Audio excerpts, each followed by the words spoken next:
Okay, hey everybody, and welcome to another episode of On the Wrist from Off the Cuff. Today we have a very cool watch from you from the DAGAZ brand. They were originally founded in 2011 and they're out of Hong Kong. They're mostly known for the fact that they're one of the larger modding houses who provide, a lot of different parts for different types of Seiko mods, everything from hands, dials, and crystals to bezel inserts.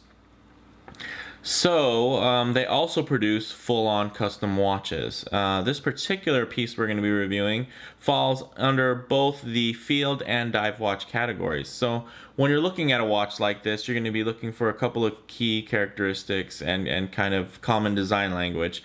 You're going to want something with a more of a modest vintage size style, something with full numerals, of course. You want to have the 12 and 24-hour scale. Most likely a black dial, and of course water resistance through a screw down crown. This particular model is titled the CAV-1 Type 2.2. It's a recent release, and it's basically a follow-up to their line of tribute watches to the Vietnam Era Benrus Type 2. Now, the Benrus Type 2 is a very cool watch. It's kind of a ghost watch in that it was never really offered, for civilian purchase. This is a watch that is truly a military watch, and the design basically has caught on, and it may look a little familiar to you, but most people can't actually place that, hey, this is based on a Type 2, which is definitely very cool for a watch that is, a homage or a tribute watch, that it kind of carries over, right? Kind of like Flieger watches. It's one of those designs that's been used so many times. There's not really one brand that has a claim to fame to that. Unlike the Submariner, where the dial layout is pretty much always going to scream sub if you see that. Now, a Type 2 style layout, it's of course, to watch aficionados, they're going to understand, okay, this is based on the Benrus Type 2. But for most people, they're just going to see it and think, wow, that's what a military watch looks like, because it's just been reproduced so many times by various brands of, from Timex to Marathon, to Hamilton. So let's go ahead and zoom out and pick the watch up and take a closer look. Okay, so a little bit about this. The retail price is $450. The case size is about 40 millimeters, not counting the crown guards. So, this one's kind of hard to measure because it does have basically the crown guards kind of integrated and built in. But basically, the bezel itself is about 39 millimeters. And I guess if you count like right before where the crown starts, it's right about 40 millimeters. Of course, if I was to measure this across, counting those crown guards, it would probably be, like a 43 or something. But I feel like those numbers aren't the most telling to the way the watch actually wears. So I'd say more accurately, this is going to be a 40 millimeter watch for, general purposes. Now, it also has a 13.2 millimeter height, which isn't, crazy thin, but it's also not thick either. And because of the case profile itself, it actually has a very thin profile, and then it kind of has a dome here, underneath, and on top, which definitely gives it, visually, is going to wear a lot thinner, which is very, very nice. All right. So, of course, as you can see, the crystal is a very nicely done double dome sapphire with an inner AR coating. So this is just infinitely very, very clear. As you can see, you can, even at this harsh of a viewing angle, you can still see everything. There's not any distortion. Really, really nice, and that definitely helps underwater. So as you can also notice, the AR coating isn't, it's not really harsh, which is nice. So it still looks like a black dial. It's not one of those ones with the really thick, bluish or purplish hue, where it's just going to almost give the dial a blue tint to it. It actually was executed very subtly, which is nice. And even just in the shape there in that profile, it just flows with the angles and contours of the bezel, which is also very nice. So as far as the bezel goes, it is a unidirectional rotating 120 click bezel.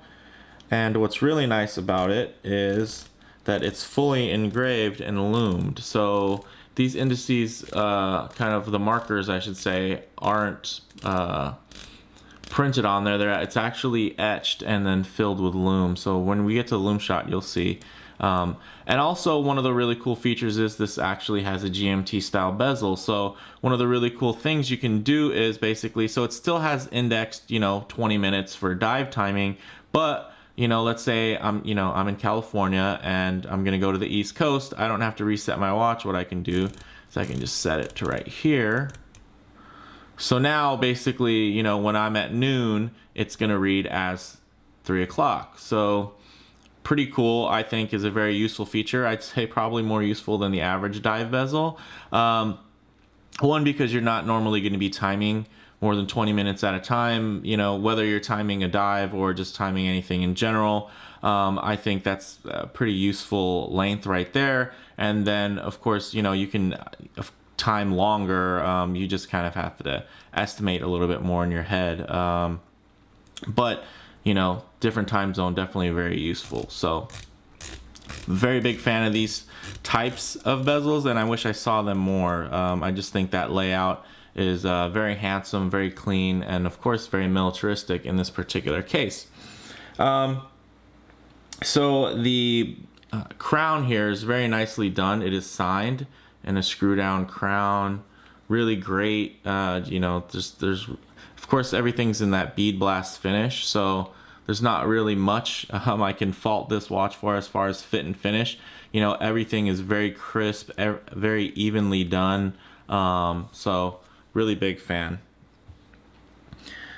Okay, of course inside we have a Miyota 9015. You can't see it because we have a solid and etched case back, of course, with the DAGAZ logo here on the back. Very cleanly executed, very minimalist, nothing flashy, which, I think really suits the aesthetic of this watch. Normally these actually come on NATOs, just as a note, but I actually really like it on this Benedetto Centuri rubber because it can showcase the case back for the review, and two, I think it really just kind of gives it a little bit of a little bit more of a modern feel to a watch that is clearly very vintage inspired. So just something to note. Okay, for the dial hands and loom, of course we have printed indices. It's a matte black dial. It has very nicely done painted hands for a very high contrast. C3 Superluminova. So this has some really outstanding loom, which we'll see here in a bit. And then it has 20mm lugs, which are drilled, of course, which is very nice for strap changing. And one of the really cool features about this watch is that it actually came on a really nice 12-inch NATO. So full 12-inch length, which is nice and a little bit hard to find these days. So for me, with a slightly larger wrist at 7.25, it was really nice to see that. I actually really liked the NATO that it came on, but of course, again, I wanted to be able to showcase the case back here, as well as, I enjoy personalizing my watches, and I think that's something that most collectors like doing, so I decided to have it on this really cool rubber. All right, so let's go ahead and get it on wrist.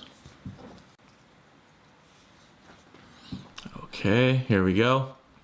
So as you can see, it wears really nicely. It has those nice classic proportions. It could really suit almost any situation. It's definitely a tool watch in its finishings and its design. There aren't a lot of ornate details. It's something that's just really, every piece and every feature on here is really, it's just function first. Basically, through the function comes this really cool form that you see before you. So the crown guards, to protect the crown. It's something that is definitely built as functional, but it gives it that style and that look. Same thing with the dial layout. It's not super busy, but it is very symmetrical and it completely legible, which comes from, that functionality. So very cool. It wears really nicely on the wrist, as you can see. Very nice low profile, and of course with the smooth contours of the way that the sapphire and the bezel fit together, it definitely wears really nicely and could fit underneath the cuff if you needed. So let's go ahead and back it out here, as you can see. So really, as far as model variants go, you can get it on a couple different NATO straps and of course different case backs. So I really can't say too many comparable models because there's so many other Type 2 quote-unquote homages that are out there. But really, this is just a finely executed, very limited watch at 100 pieces, and it has a really classic design that most will recognize, but not necessarily be able to place. So that's really cool in that, it's not a watch you really have to figure out. It just has a very iconic look without actually, specifically tying, to at least... to anybody who's not really a watch insider, it doesn't really tie back. So I think that's really cool. Unlike if you're wearing a sub homage or something like that, I think it's very clear. People know it looks like a Rolex. So being that Benrus wasn't really, they never really produced these for the public, it kind of gives it a very cool and kind of there's just a certain mystique about it and an X factor, which I think is really great. So let's go ahead and get a lume shot here. And for comparison's sake, what I'm going to do is I'm going to bring out another outstanding field watch for you, which is the Hamilton Khaki Mechanical. Also very iconic, and as you can see, very similar dial layout.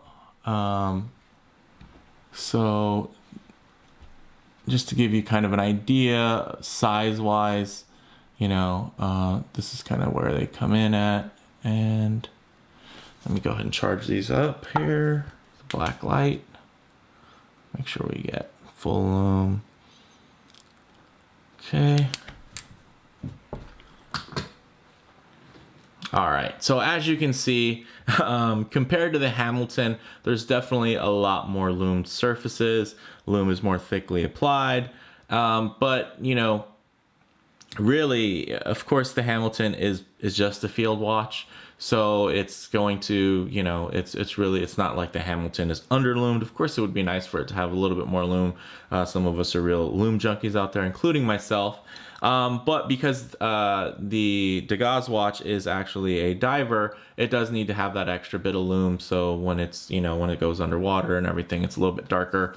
So you want everything to be extremely legible. But this kind of just gives you an idea of, how nicely done that lume is. Sorry, this isn't pitch black today. This is actually an early morning shoot for me. So I think it's great. Fantastic watch. Let me know your guys' thoughts below in the comments. Actually, let's go ahead and do this. Just kind of to get some better size comparison here.